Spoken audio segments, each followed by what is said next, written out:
Hello, everyone. This is Sean, Charlie. And Thomas. and you're listening to our next wonderful episode of Sparkcast. Sparkcast. Sparkcast. So, today we have a very, very fun treat for you all. This is not just any normal children's storybook where there's a few pages. Oh no, there's massive amounts of text on this thing. This is a book called Transformers More Than Meets the Eye, according to the cover, because for some reason, the cover is not on the title. You have to open it up in the book to see the title is actually called Deadly Paradise.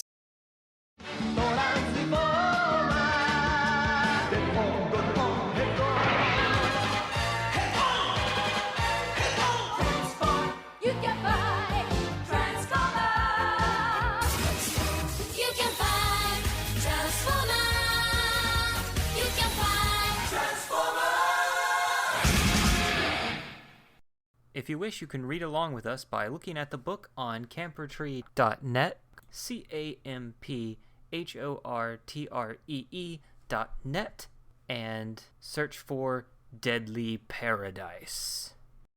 So before we get into the book proper, I'll give you some quick facts. Other than that, the book is dated 1986, despite the fact that it uses action figure art as if it were an early rushed 1984 book. In addition, this is the only Transformers book that was published by St. Michael's/Purnell Books. The story that we're going to read today is written by Gary Bailey, a UK author most known for writing 14 of the But Ugly Martian series. He mainly writes kids' educational books, including a line of dinosaur books, a simple science series, and a famous people series. I haven't heard that phrase in forever. What? But Ugly Martians. I don't even know what that is. Yeah, I don't. Yeah, that's why I had to look it up because, like, what was that? But it was a TV show. I guess it was just some okay. dumb I thought it was a book kids series. TV show or something. I was wondering if this guy worked on Doctor Who or something. By the way, the story was kind of written, but the artist though is actually pretty famous. Angus Mackay. I don't know if I pronounced his name at all correctly. Angus, and his last name is Mickey MCKIE. So he is a UK artist who worked on 82,000, Star Wars, and Helix, but he got his start doing mainly science fiction novel covers. He wrote a story from Heavy Metal magazine, and his story was eventually adapted and altered into one of the shorts in the actual Heavy Metal movie from 1980s. So that's where most people would know him from. Wikipedia states he creates highly detailed constructions like spaceships against colorful backgrounds, and stated he influenced a generation, but there's no citation there, so it's kind of hard to make like someone must have just been really excited about him and wrote that, or of course there's people listening in who are like, no, you don't understand, listening to this right now, so I don't know. But yeah, no, so I just find that amazing that his story was adapted into one of the 5 or 6 stories in the Heavy Metal movie. It certainly is amazing cover art. I mean, we've got, I guess this is a jungle with lots of moss and vines and chicken, startled chicken, I suppose. Chicken. That very, is very a tropical. cockatrice, okay? Or is that a Pokemon? Is it cockatrice a real bird, or is that a Pokemon? Yeah, I like how they're just staring. They don't even have eyes to display emotions. Since they're action figures, they can only move up or down. They can't express any emotion. They're just like, looks fine, looks great, on I go. And I guess the character designs are the designs we've seen pop up every now and then, where it's just like 2-dimensional faces on a plank of metal. Yeah, because that's the actual art and the figure from Japan, because the cartoon hadn't been aired yet, so people would be working on it. But for some reason, this was released 2 years later. So either they were delayed or they just weren't in the know. I have really no idea how this was made that far later with the wrong design, with the now outdated designs. And also, what is with this cover? Who's going to pick up the book with just 3 Transformers staring at a bird? This looks like it was part of like a series. I want to see the other St. Michael storybooks, like if they have G.I. Joe and that has a cover like this, and if He they had created it again. more stuff. Like it on page 5, it's the same 3 characters again looking at the bird, but the art is completely different. It's like he did all the interiors first and then was like, "Well, what should I make the cover of? I know this picture. I'll just draw it again." And I'm like, "Why? What do you It's the same picture, just in a different kind of little layout. But Prowl's standing in the same position. The bird's kind of in the same position. It's hilarious. It's That a the same thing redo. is done twice like that. Ugh. I don't get it either. I mean, it looks, yeah, it's the same context, everything, but was it worth drawing a second time? Yeah, no. So I'll describe the story here in our first 2 pages. Sideswipe is accused of crimes against humanity by the Earth Council. But if you look at the picture, he's holding a gun at everyone. I don't think that's going to help his chances for innocence. If he's just like, now I didn't do a thing, now back off. You'll never take me alive. Also, there's actually a huge disconnect between the art and the story because Sideswipe is not actually at the meeting of this Earth Council. They never mention him at all in the story as him being there. It's just the Earth people going, well, this happened. Sideswipe, did some crimes and well, basically he ran through a crowd and then shoved a building pillar over and then ran away. And I'm like, what? Okay. And they want Optimus to hunt him down. Hunt down Sideswipe? Yeah. And also what's hilarious is as soon as Sideswipe leaves, the humans are like, oh, that was Sideswipe. That was the Sideswipe Autobot. And I'm like, so the Autobots and Decepticons are so well known. Everyone knows their individual names, apparently. But here's the funny thing, Thomas. In the next page, the council votes him guilty, tells Optimus to hunt him down and shut him down forever, because they think, I guess, it's worth the death penalty or don't consider the Autobots living beings. And they just go, he goes, Prowl, find Sideswipe. And Sideswipe is right there in the room sitting at a computer terminal, unnoticed. Yeah, that's right. He's just like, what? I didn't do anything. Yeah, it's like no one had to go far to find him because he was just sitting with his head in his hands, like nearby. Oh. Oh wow. This And, story though, this is a little too serious for children, but not just that, it's a little serious for adults nowadays. They're talking about mowing down a crowd of people and destroying a bridge and oh, did they this actually is say he killed terrorism. people or he just scared them, right? Yeah, I guess this is a kid story. So no one Mhm. actually died, but it sounds like, events that have been on TV, like Mm-hmm. terrorist attacks or something. It's just pretty scary. Mm-hmm. Definitely not kid material anymore, or I don't know It's if it like the was plot then. of But the Avengers movie, the Civil War one. I like how the second picture of Optimus is to show that he's mad since Optimus doesn't have a face. They have steam coming out of his pistons on his shoulders and his fist slamming down on a table that I guess that isn't there to be like, Sideswipe, I will hunt you down. And then it's like, oh, I'm here, Optimus. And Optimus is like, well, too bad, we're gonna kill you. why is Optimus just jumping to conclusions? I thought he was more logical. He's just like, Okay, so this is what well, Optimus there's all this says. evidence against you. That's all hearsay, but This is what we're not going to Optimus help you. says. He says, but I have heard the evidence against you. I have seen the result of the destruction. No, Sideswipe. You were seen and identified by hundreds of people. I am forced to agree that you are guilty and shut you down for all time. At which point, Exactly. Sideswipe said, please, Optimus, not the Dinobot cave, anything but that. Okay, he doesn't actually say that, but I'm about to say, it was like, what? Yeah, That's like, what? this is punishment? I was like, that's messed up. no. But Optimus did really say all of that, shutting him down for all time, and they just shut him down, and he's gone. He's done. He's not in the story anymore. He doesn't even get a chance to prove his innocence. He's just now in a comatose state or offline or whatever. all based on hearsay. They said they saw Sideswipe and somebody wrecked a bridge, but there's no proof. There's no video.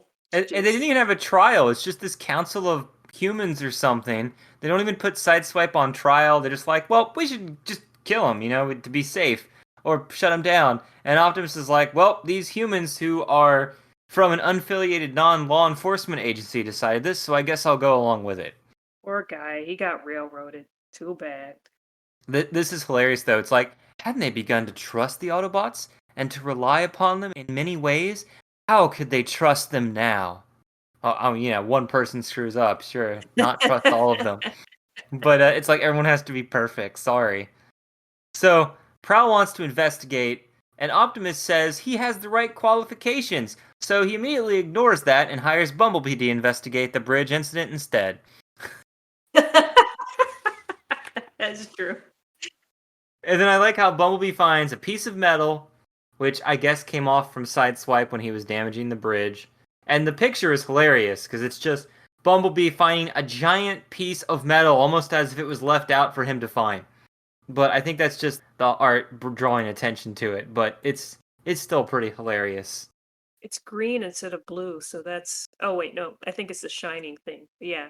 I was looking at the wrong piece of metal this whole time. It's the one that's like, it's got the lines around it, like it's... Oh yeah, you were looking at the green one? Yeah, I was looking at the green one. Because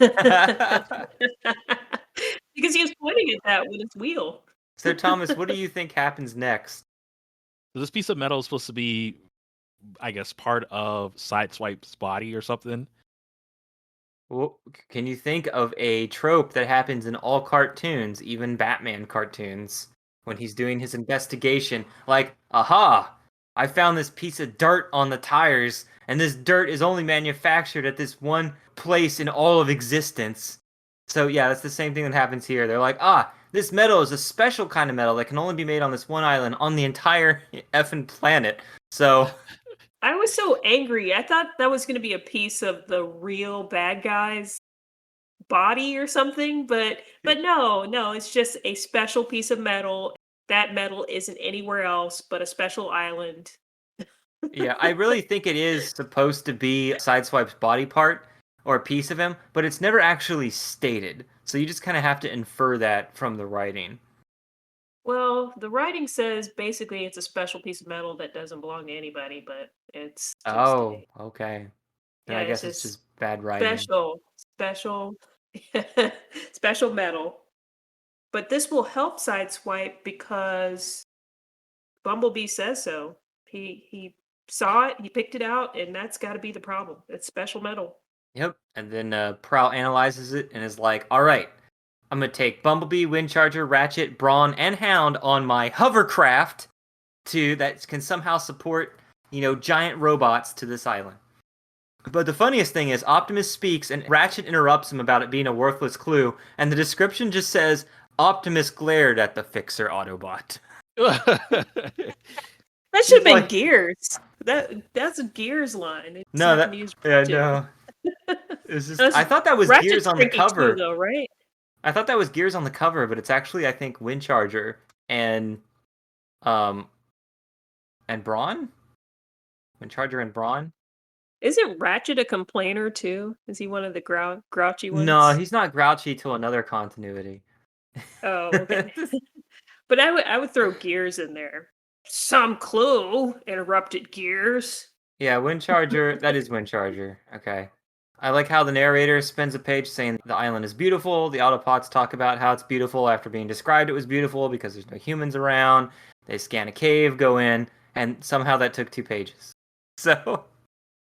Well, this guy normally writes other types of fictions, obviously, so he just had to go at what he is good at. Like, lots of vivid description of tropical paradise, and then back to the robots. And this is the first page to have 2 pictures where you got Bumblebee, Windcharger, and Prowl standing perfectly still admiring the island. And the second is Prowl and Windcharger standing at a cave entrance. And Windcharger looks like he's like, yeah, I'm ready to fight. But it could just be because his hands are always in a fist because it's based on the toy art. Anyway, the next page.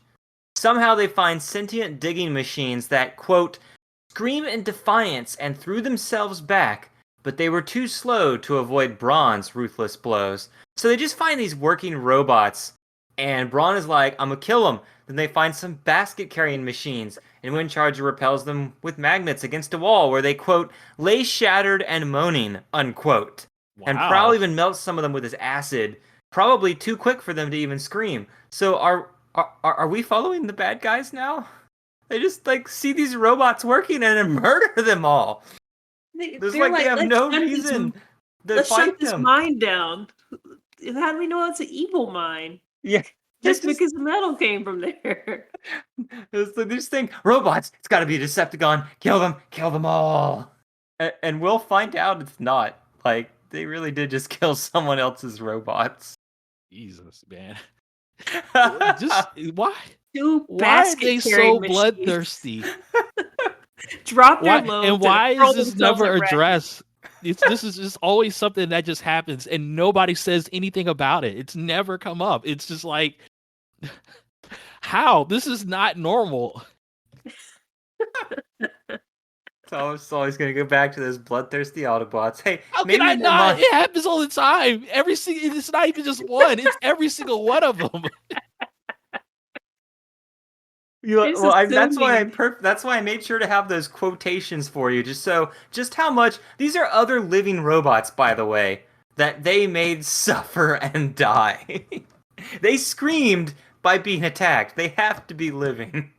Sprayed acid on them. It's just like the machines lay in a sizzling, dripping heap next to a pile of debris. Silence filled the air as quickly as had the rage of battle.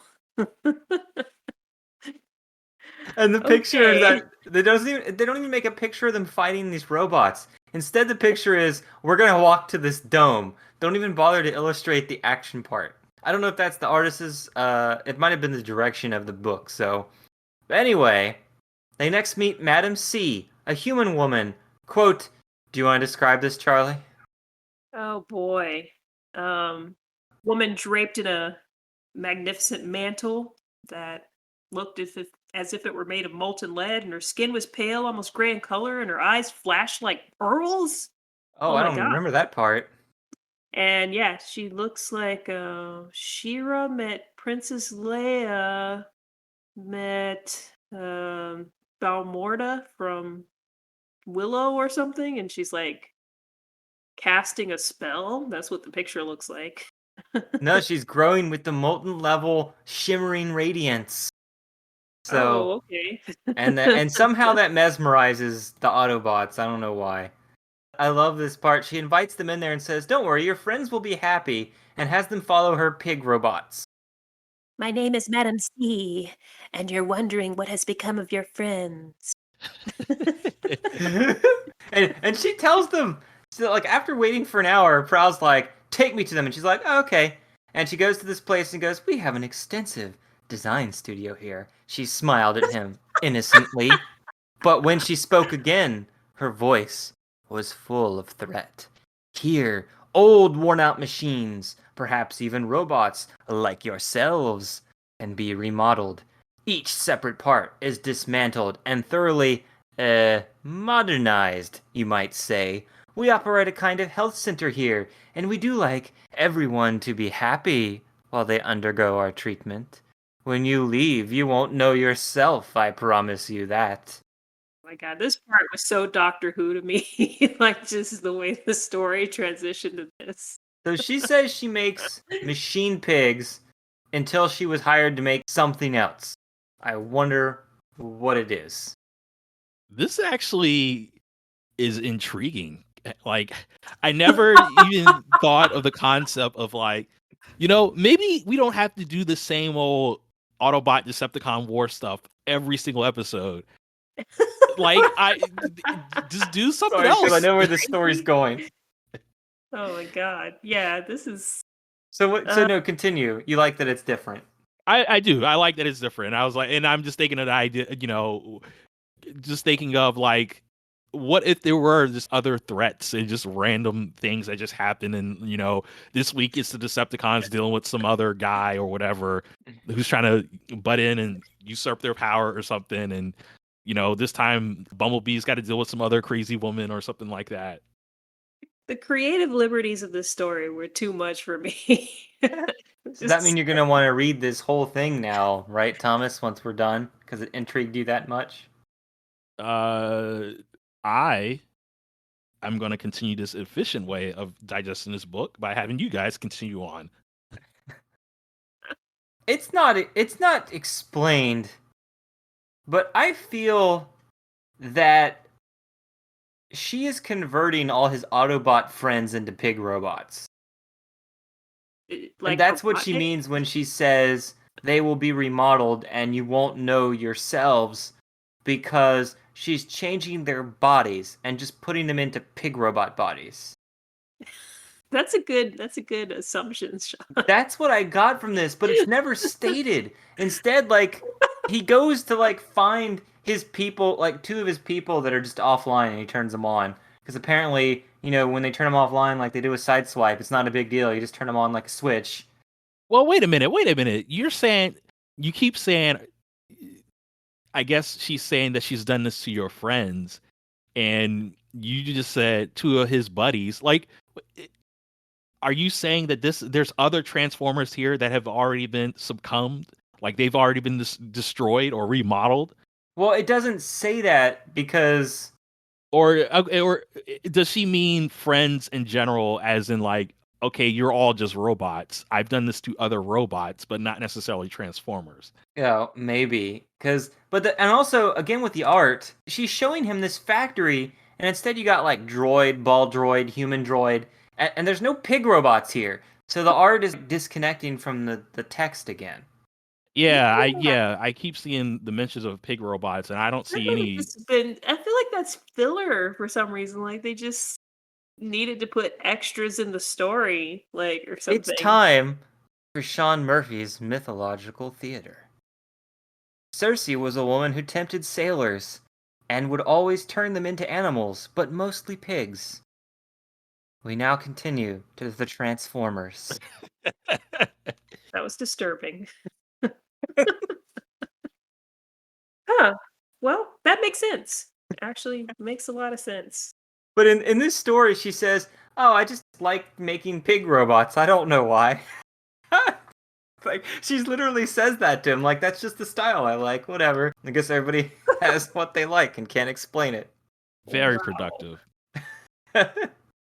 Amazing. I don't... God, where am I in the story right now?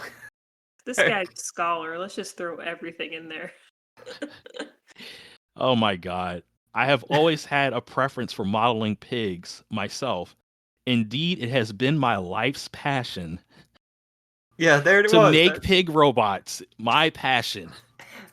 I don't know about make. I think she's converting them into pig robots. I like how Prowl immediately looks at the screen and sees Optimus Prime's body on the wall. No attempt to hide this whatsoever. He's like, "What are you doing?" And then it forces Ravage to come out and attack him. And, that's where he finds his two buddies. They're deactivated, but no parts removed. And she's like, "Well, this guy hired me to create these things, and I ship them to the other side of the island." And as they leave, the narrator has stopped giving a single shit about Madam C, because it says, quote, "They left Madam C in her now redundant robot workshop," unquote. And that's the last we ever see of Madam C and her robots from the story. That's wild. It's just no, she's not a threat at all. Optimus has nothing to worry about. Absolutely nothing. I'm just like, what? The narrator, what does he mean by redundant robot workshop? That's not how the word redundant is used, unless it's some kind of UK slang I don't know about.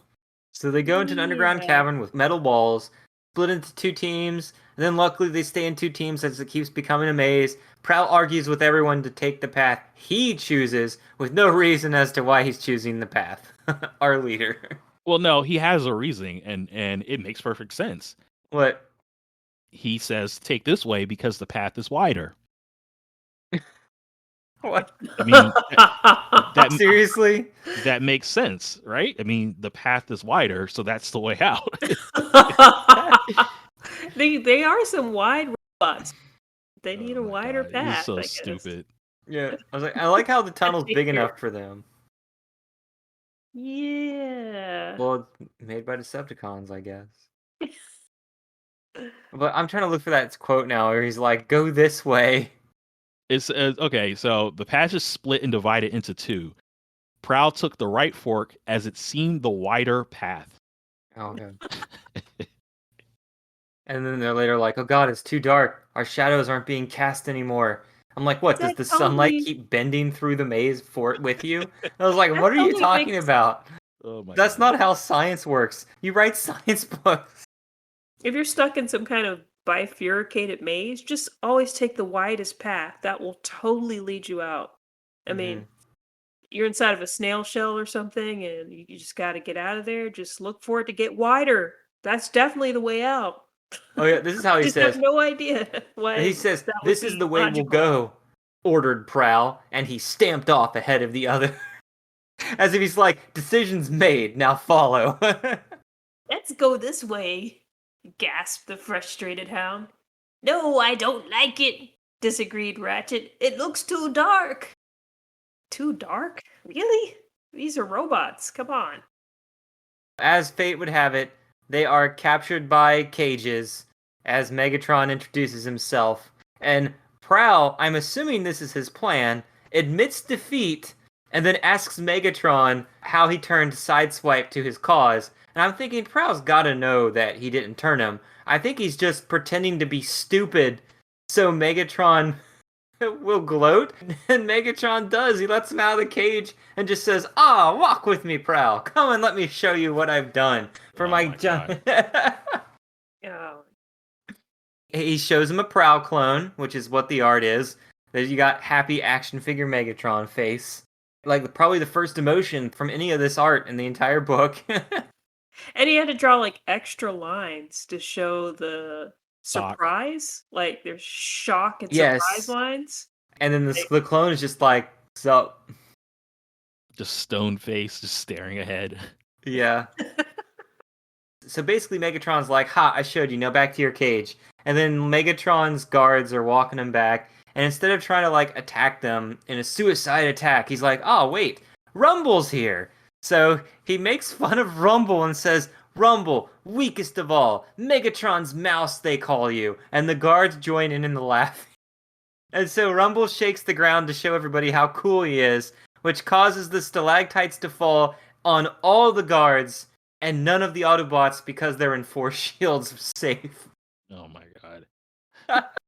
I actually like that. That's kind of funny and cartoony. It did say cages dropped on him, though, 4 pages ago.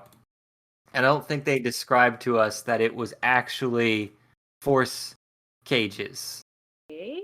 Let me Do see. they explain how they get out it's of the that- cages? I mean, they're still in cages. They were just protected, but they should still be able to... Prowl picks up Rumble, Boring and raising. throws him at the console, and, kills Rumble and disables all the force cages. Well, I don't think he kills Rumble. No, he'll kill someone here in the future.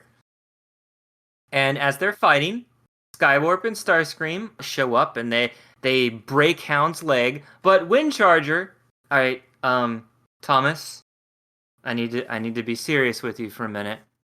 I need you to sit down. Okay? Oh no. So are you sitting down? I want to make sure you don't. I'm trying to make out who this robot is on the right-hand side. Windcharger. Did you take your rage pills today? Quote, flew to the rescue, grabbing Starscream in his huge arms and squeezing him with such magnetic might that the Decepticon screamed for the last time. Very. R.I.P. Starscream. I guess the Starscream in all the future media from this point on was one of the clones from the storyline created just so the Autobots wouldn't have a positive boost in morale for killing him. So, there you go. The death of Starscream. Not just the last time, the very last time. Yes. That's what it says. I was just like reading that. I was like, wait, oh God, did I read that correctly? I had to go back and read that again. I mean, he could have killed off somebody less prominent. I mean, like, but Spark just cursed, and now he just cursed the Wander time forever because his head was squeezed.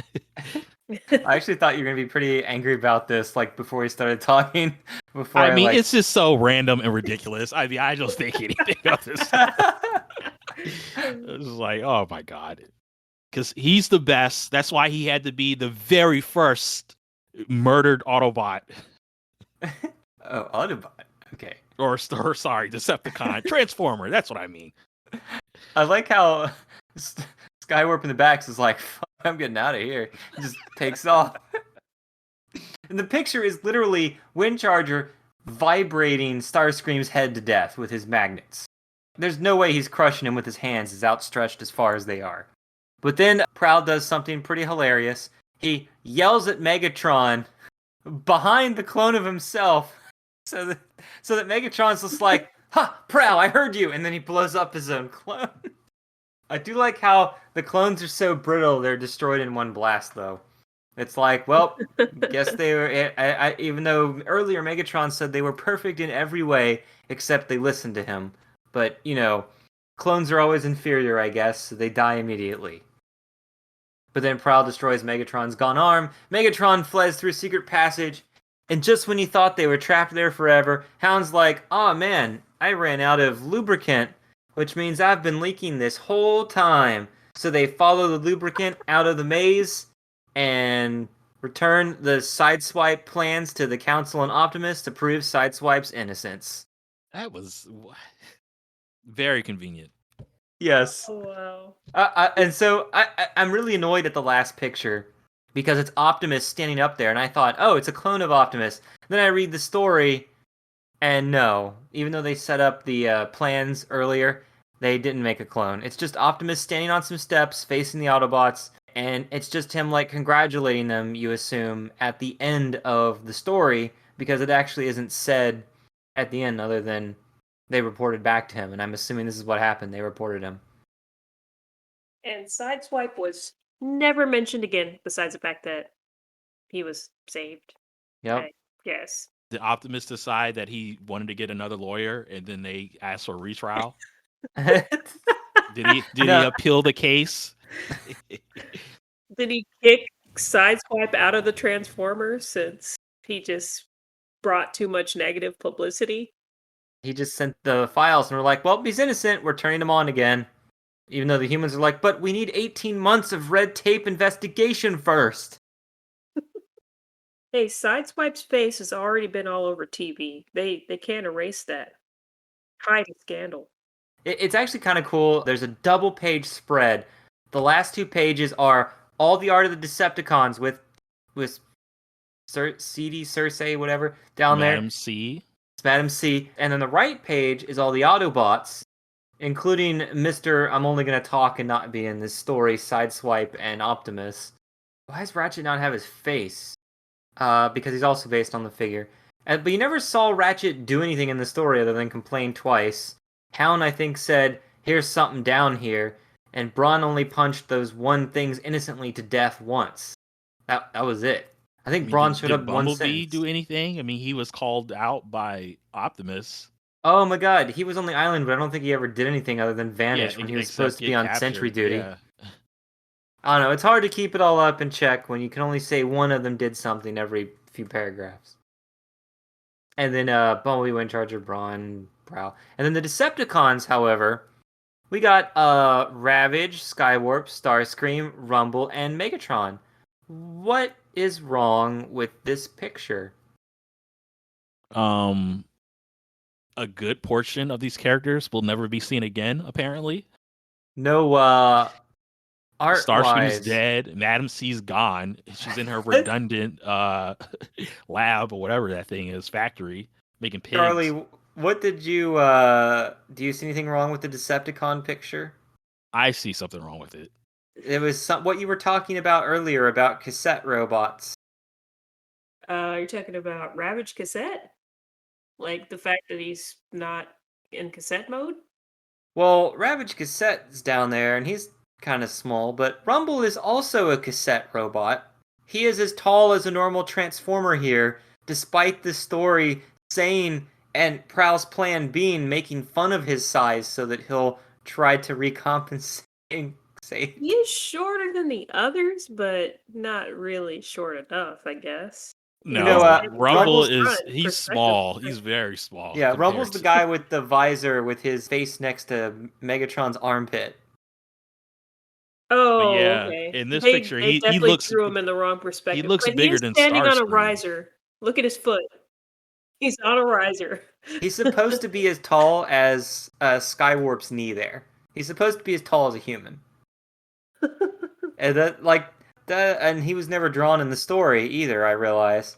The only Decepticon they ever drew was Megatron and then Starscream. Oh, they did have Ravage at one point. What's the point Skywarp of was in this? there. Like, yeah. Okay, we're gonna draw a page of evil characters that were in a silly story that you'll never see again, and then we're gonna draw the protagonists on the other page. Yeah, but I think that's kind of cool. I think I would have liked a whole display like this as a kid.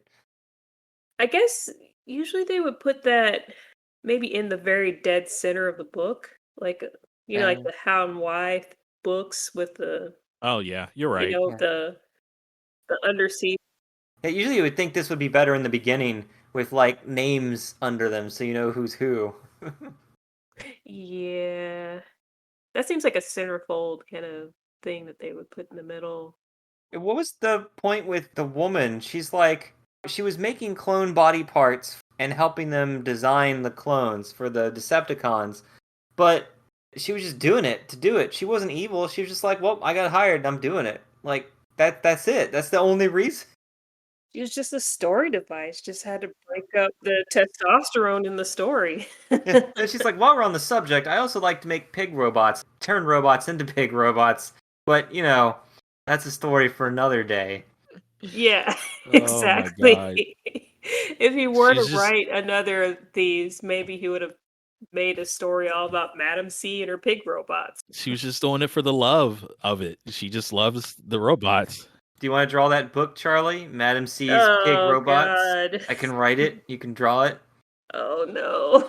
That sounds terrible, John. Your groaning I is do kind of music like to the my idea of Madam ears. C, though, but yeah, the pig robot part. We didn't even get to see any of them. We didn't even get to see any of her robots down there that were like the basket carrying robots, the drill robots, the cool things. Why were none of those shown? Why didn't you make a half page of them fighting them? What if you wrote it as a happy story, like Megatron has left the island and Madam C and her pig robots are just happily going about their business of mining on the island? Yeah. So I have two questions. One about the story and one about the writing. I was like, so what happened to the Sideswipe clone? Did just Megatron kill him after it was done, or is he just out there somewhere in the world? So now there's two Sideswipes. Yeah, true.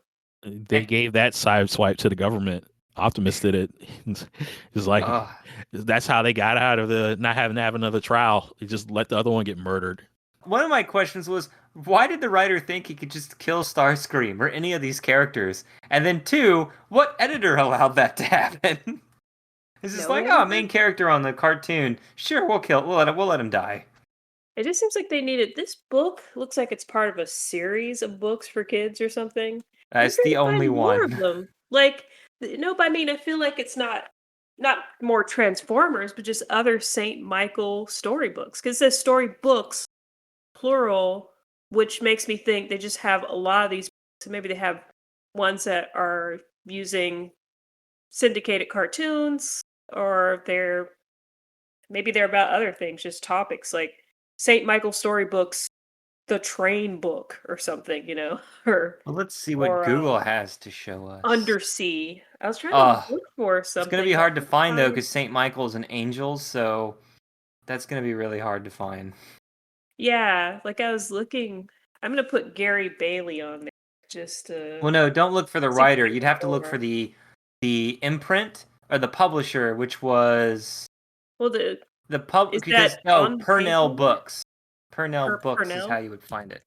Where do you see it? Yeah, I don't On the see any book kind of cover. storybooks from Purnell. Oh, there's this Transformers one. The only one with that storybooks thing in the corner. As if they wanted to make more, but To me, it just looks like it was a generic series of books for children, but then, with different topics or something. That's why inside there's kind of there's no title to the story on the outside of the book because they just wanted to sell the fact that it was Transformers. Spell the publisher name? Is no, it it's P? St. Michael Storybooks and Yeah, the publisher. Purnell Books, Purnell Books. Purnell. And I Okay. didn't find anything except Angel Books and stuff. So Thomas, what'd you think of that book? Us describing it to you instead of you reading it yourself. I found one. I found one immediately, and I'll Which show you. one? Oh, you're gonna be so amazed. Oh, I'll they're show you. Sooty. I did find one called Footy, yeah. Sooty. Yeah, that's it. But no, so Thomas, what did you think of this story? I, it was pretty funny. The art, all of it coming together, or not coming together, actually. And just some of the personality that was added that makes no sense for these characters. I'm thinking of when Ratchet was mouthing off and Optimus was giving him glares and stuff like that. And then just the random Madam C bit, like that whole thing is just like out of nowhere. Like, I mean, that's definitely an innovative way to just have, okay, here is another one of Megatron's schemes. Let's have this wizard reincarnation make some pig robots, but also make Transformer clones on the side. And also not be the villain or or evil toward them in any way. Yeah, that was I was like, was there an editor involved? Like, and said, no, change the story. Megatron's got to be here now. What's wrong with you? But he's like, no, I really like this character. I think she should be in the book. And he's like, fine, but she's got to leave at the midway point. I don't know. Yeah, I mean, I think mostly that probably makes this book this is probably like the weirdest thing that we've covered as far as like the books, like storybooks and like the coloring books and stuff like that. This is probably one of the weirdest ones. This is Yeah. like the equivalent to this kind of thing. It's like the little golden books in America, except if it were Transformers, they probably would have had to have some kind of legitimate story in there, probably. Whether it was like straight out of a cartoon episode or something. Because I had some books that were like, Chip and Dale or something, but it was like straight out of some Disney short of Chip and Dale, pretty much. Mm-hmm. But that was like just totally made up. Like, okay, let's put Transformers on the front because that's what kids are watching on TV, and Mm-hmm. let's just make up a darn story and sell it. So did you enjoy reading this, Charlie? I thought it was pretty crazy. Definitely, it just was one of those things that was around at the time. I like to see knockoffs and spin-offs of things, from the same time period. Just they're really funny to look back at. At first, I was gonna judge this story because of the art looking like the figures again. But I was like, it at least is trying to do something a little different in the story, though. So it's not just Megatron's got a plan, we got to go stop him. It actually starts with a mystery, like why is Sideswipe turning on us? But then they find something unexpected, which is this human and her robot thing. And actually, this story was very much unlike the others, where there's just a lot of just dumb, like mind-bending stuff that would just be going on in those stories, where you're just constantly like questioning, like, why would you do this? This doesn't make any sense. This story was kind of mostly straightforward, except for the weird pig lady. Yeah. I mean, but it wasn't like this is not possible. The logic you're using doesn't make any sense. It was just weird. That's all it was, really. It seemed like like the writing was like TV writing to me. This just writing like a random story for a show that has kind of random things going on in each episode. You just had to come up with something like, okay, this one's going to be based on the Ireland of Dr. Moreau. And this one's going to be based on uh, Citizen Kane or something. Like people, people sometimes like do that to episodes. You know the thing, like Yeah, just yeah, use just random stuff. Yeah.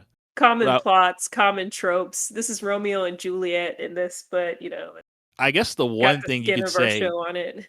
the one thing you could say that kind of just doesn't make any sense wasn't necessarily in the book. Like, I mean, I guess you could start to kind of question, like, well, why is this guy on trial? They're like, this is ridiculous. You're gonna put, you're gonna subject this transformer to court rules and stuff like that. But really, the only thing that just was weird or didn't make much sense was just in the imagery, and it's just that first image of like, why is, I mean, if he's on trial and he wants to not be in that position, how is he helping his cause by having his guns and missiles out aiming at the counselors? And it's funny because It's he's like, not actually there. That's just So supposed to jazz yeah, up the so courtroom scene. so like that image is apparently fake, and now I'm just thinking, what's the deal with the chicken on the front cover? well, Oh maybe it's a yeah, cardboard the chicken was cutout, and they're not in the like, story. "This is the threat to our humanity."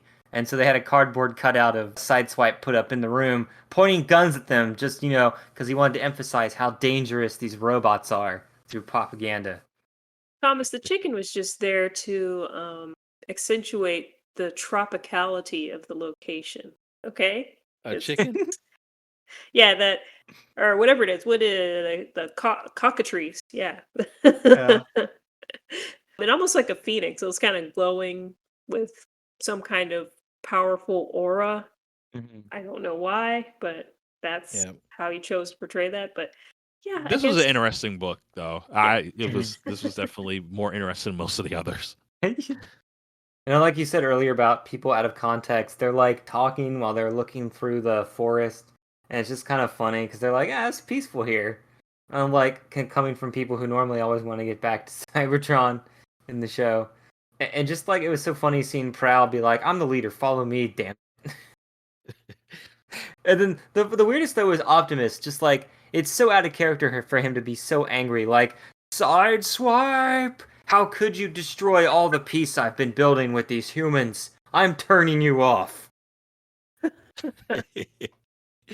Man, I guess they really took that one character note, that one line from his bio about how like he wants to bond with humanity and foster that relationship, and it's like, oh, he really cares, and like if you betray that trust, you have to suffer. Yeah. Oh man. Yeah, I don't think I have anything else to say. What about you guys? No, I think that's plenty. That was an interesting jaunt into creativity there. I like Yeah, and if thanks for listening to this episode of Sparkcast and sign off. This is Sean. Charlie. Thomas.